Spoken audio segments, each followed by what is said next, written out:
What would you do if you suddenly found out demons exist? This man has the answer. We start off on a battlefield. The attacking force has broken through the main gates of the defending castle and are pushing through. However, the push gets stopped by this absolute unit, Bezuso. No one wants to go toe-to-toe with him, as he has apparently fought and killed 30 men in a single battle. The commander tells his men to attack, saying whoever defeats him will be famous and glorified. No one is really willing to catch that smoke though. No one, except our main boy with a big, big sword, Guts. He pulls up, telling his commander he will fight Bezuso for 10 pieces of silver. The commander haggles him down to 7 pieces if he wins. Guts reluctantly accepts. What a cheap bastard.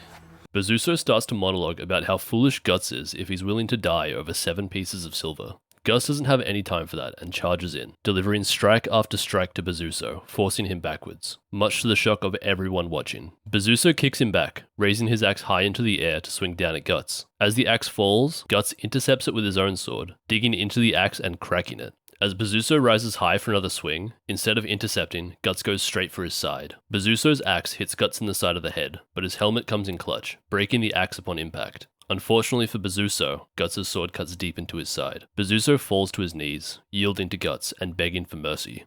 The attackers all cheer in victory and charge against the defenders, who have lost their morale and try to fall back. Up above, Guts is being watched by a group of soldiers, being watched very, very intently. Some time after the battle, the spoils are being distributed to the soldiers. Guts steps up and receives his 2-month salary, plus the reward for defeating Bezuso. The man in charge, seeing his talent, offers him the opportunity to continue working for him, offering Guts 3 times his regular salary as well as the potential to become a squire one day. Guts doesn't care about any of that and walks away. Later, as he makes his way through a field, he sees a group of armed men riding towards him. Assuming they're bandits, he readies himself. One of them charges him head on. You shouldn't have did that.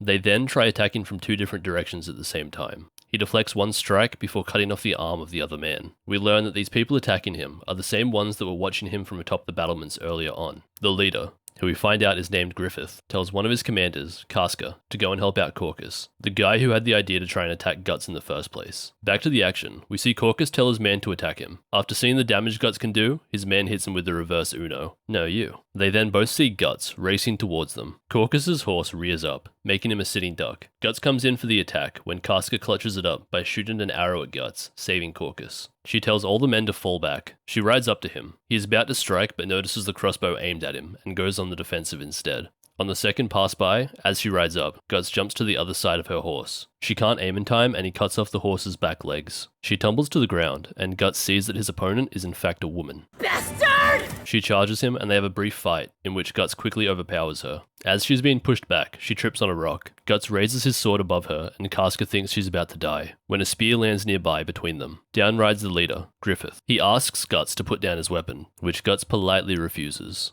He charges, striking at Griffith, who, to the complete shock of Guts, blocks his attack, before deflecting his sword and striking Guts in the chest. Guts falls backwards onto the ground, seeing a white hawk flying overhead, before passing out.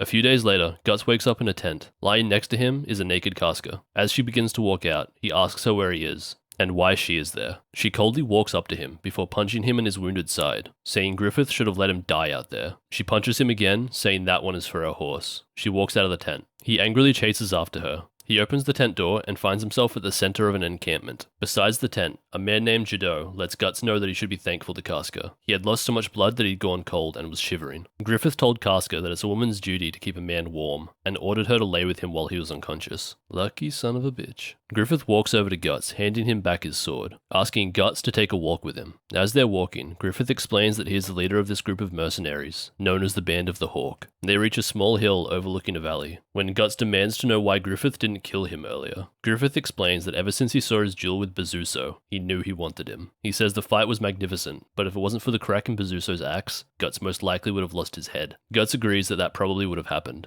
Griffith tells Guts he thinks he is deliberately putting himself in harm's way, trying to find purpose in his existence by battling to preserve it. Whoa, deep. He asks Guts to join him. Guts refuses, saying he doesn't know a damn thing about him. Then says they'll settle this with swords. He wins when Griffith dies. If he loses, You can have whatever you want, my sword or my ass. Griffith happily accepts. Casca finds them, but Griffith tells her not to interfere. The fight begins with Guts on the offensive and Griffith parrying every strike. Griffith deals 2 small cuts on Guts, telling him if he wants, they can resume the duel once he's fully recovered. Guts tells him to shut up before raking his sword across the ground, flinging dirt up to his face. Guts comes down with an overhead strike. When Griffith gracefully jumps up and lands on his sword, he tells Guts since he can no longer use his sword, now would be a good time to call it quits. Guts tells him he talks too much, giving him a lesson on the correct way to use your mouth in battle. He pushes his sword up, causing them to tumble down the hill. Now they're unarmed. Guts kicks Griffith in the face and begins wailing on him. He lets Griffith get up before going for another strike. Griffith quickly counters, grabbing Guts by the arm and pinning him to the ground. He tells Guts to admit defeat or he will dislocate his shoulder. Guts refuses to surrender and Griffith follows through. Afterwards, Griffith puts his hands on the side of Guts' face, telling him he now belongs to him. A few years pass, and we cut to a battle between the forces of 2 warring empires, Tudor and Midland. Midland's getting pretty well thrashed, and Tudor's heavy cavalry is cutting through Midland's soldiers like butter. The cavalry general begins a charge towards the Midland king, who is overlooking the battlefield. When they spot a single mad lad, charging them all by himself, the general tries to take him on and receives the special prize of death. Guts continues to destroy them single-handedly when they notice that they're being flanked. Terror begins to spread across the Tudor army as they realize they're being attacked by the Band of the Hawk, who have developed a cute little nickname for themselves, the Grim Reapers of the battlefield. The Tudor army promptly retreats. Later that evening, back at camp, Guts is treated to a warm welcome, being referred to as Captain, showing that in these years he has truly become a valued member of the Hawks. The celebrations are about to begin when Casca calls Guts away to have a talk. Uh-oh. She goes in on him, telling him it was only meant to be a decoy, not charge right in. She says he's still the same as when they first met, only caring about swinging his sword, not caring about the men that he leads or their safety. He grabs her by the arm, saying she's wrong, and that he's not like he used to be. He cares about his men. Griffith begins walking down towards them, telling them that's enough. He says he'll speak to Guts alone. Casca storms off. As Griffith gets next to him, they briefly talk about their fight 3 years ago, before they make their way back to the celebrations. Elsewhere, sometime later, we see the nobles of Midland gossiping about the Band of the Hawk. They are discussing how strange it is that Griffith has been raised to a level of nobility by the king for his efforts in the war against Tudor, when they're nothing more than mercenaries. This has caused upset for some of the nobles, especially Count Julius, whose position in the vanguard has been replaced by Griffith and his men. Meanwhile, the Band of the Hawk have overtaken a Tudor castle and are clearing out the remaining troops. Griffith is being told that the enemy count has been dealt with and Guts is farther in, mopping up the stragglers that remain. Casca wonders why it's taken him so long to do so, saying it shouldn't be a problem for him. We cut to a frantic Guts being held back by his men. One of his men, Gaston, tells him that someone talked about checking out some treasure hidden deep in the castle. They heard screaming and no one came back. Guts says they're his men and he's going in there. Gaston tells him to at least ask Griffith for some reinforcements. Contact Griffith, and you're dead. He walks in alone, saying no one is to follow him. Inside, he sees the scattered corpses of men strewn along the hallways. As he gets further in, he finds a chamber with dozens of bodies that look like they've been ripped apart. He wonders what happened to them when he hears screaming from further down. He races towards the sound, finding a naked man wielding a sword with a corpse hanging from it. Guts charges at the man, attacking him. When their swords clash, Guts is sent flying back. We cut to Griffith, talking with Judo. Judo is saying there are rumors that a man known as Nosferatu Zod is fighting alongside the enemy. Zod is a legendary warrior, rumored to have taken the lives of thousands in battle. Not only that, but it's rumored he's been around for over 200 years. Zod compliments Guts, saying it's impressive that he was able to withstand his attacks. They both wind up for a massive attack, giving it all they've got. Their swords clash. Then, Zod's sword breaks at the point of impact. Guts then comes around with a second strike, landing clean on Zod's shoulder. In what should have been the deciding moment of the fight, Zod instead tells him this is the first time he's ever been so deeply cut by a human. Guts wonders why he's starting to hear boss music. Fog envelops Zod as we see his silhouette begin to shift and transform into a beast. He begins saying that this is what he's been waiting for. All these 300 years he's been waiting to fight someone like him. In complete disbelief, Guts doesn't want any of that smoke, being able to do nothing but dodge and avoid. He hides behind a pillar, which Zod quickly destroys, sending Guts flying away, coughing up blood. Slightly disappointed about not getting the fight he wanted, Zod picks up Guts, telling him he supposes he's done admirably for a human. Suddenly, a volley of arrows fly into Zod's back. They fire a second volley when Zod begins walking over, saying he will forgive no one for interrupting their fight, attacking and killing the men. Griffith orders Casca to pull back all the men as he runs over to Guts. He gets Guts on his feet as Zod demands they fight him. Seeing no other option, Griffith asks Guts if he can move. I'll die if I don't.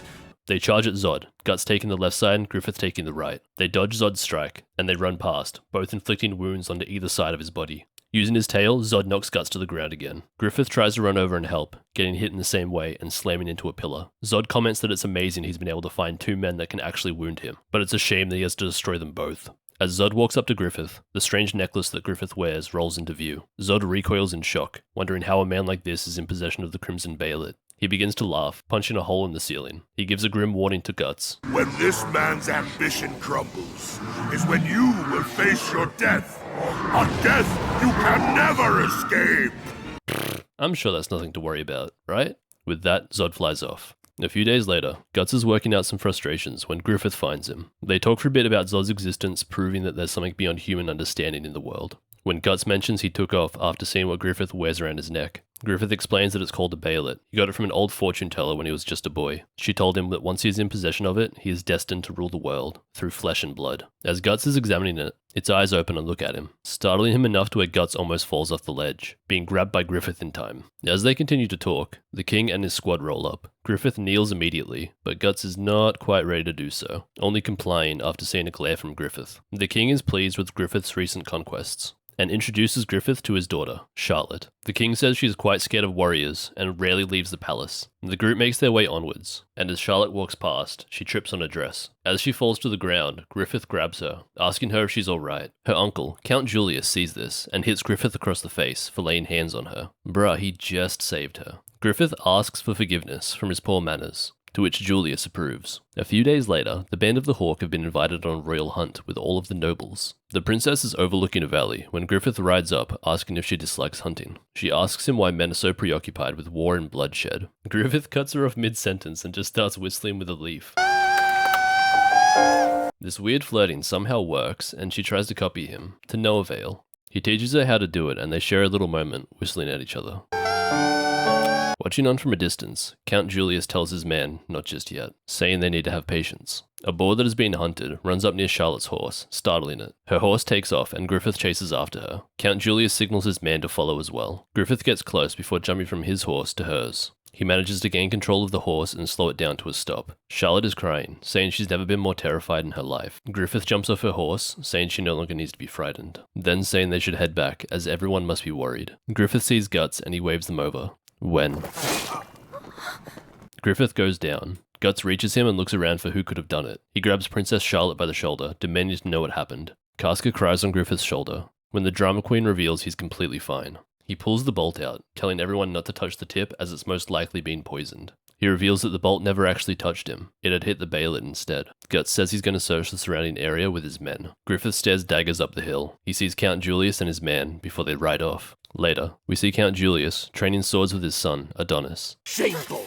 That's what you are! Okay, he might not be the best coach. Julius walks off. The drawbridge for the estate begins raising, and we see a masked Guts standing outside watching. Cutting back to earlier, we see a meeting between Griffith and Guts. Griffith explains that the arrow that struck him had been dipped in a very unique poison, one used by Julius's family for generations. And so, Griffith orders Guts to assassinate Julius. Later in his room, Count Julius is angry about not only having failed to kill Griffith, but also about the fact that Griffith got credit for risking his own life for the princess. The candles blow out. When he looks up and sees that the window has been blown open. Must have been the wind. He calls out for his man Hassan, when we see that it definitely wasn't the wind. Guts acts quickly, running up to Julius, who has grabbed a sword, deflecting his strike and cutting him across the chest. Worried about someone seeing him, Guts quickly dries off his sword, preparing his escape, when the doors to the chamber begin to open. Guts hides as they fully open. Guts rounds the corner, driving his sword deep into the person, pinning them to the outside wall. To his shock, he finds that the person who was walking in was the Count's son, Adonis. Guts is horrified at what he's done, and can do nothing but watch the young man slowly die in front of him. Guts looks at his hands, which are shaking, when two guards, having heard the noise, find him. Guts charges them, cutting them down as he passes by. He makes it to the top of the castle, fighting through dozens of men in the process. As he is making a jump into the moat below, an arrow catches him in the arm. Elsewhere, the Band of the Hawk are in a tavern, wondering where Guts is, as he has been missing all day. A dazed Guts walks in, and as Casca is about to go in on him, he asks where Griffith is. As she is telling him where he is, she notices how bad of a state he is in, drenched and wounded. He turns to leave, and Casca follows him. Outside the banquet, Griffith is laying the moves on Charlotte. Guts finds them and can hear them talking. He is about to walk up when Casca stops him, telling him that if he goes up looking like that, he'll just embarrass Griffith. She grabs his knife, cutting off a piece of her sleeve to make an impromptu bandage to cover Guts' wound. Griffith begins explaining to Charlotte about the thing most important to him, his dream. saying he finds it abhorrent to simply live out his life for no other reason than he was born into it. Charlotte says she thinks he's amazing, and wouldn't be surprised if his friends would be equally fascinated by him. Griffith explains that they're his soldiers, and they will follow him to the end of the world, fighting for his dream. But this doesn't make them friends, saying for him to call a man his friend, he must be his equal in every respect, and must have a reason for living that goes beyond himself, even if it were to mean opposing him. Hearing this, Guts realizes that they did not have the relationship he thought they did. Instead of going to talk to Griffith about the assassination, he walks off down the stairs, into the night. Hey, thanks for watching the video. If you enjoyed it, please make sure to subscribe so I know to keep making videos similar to this one.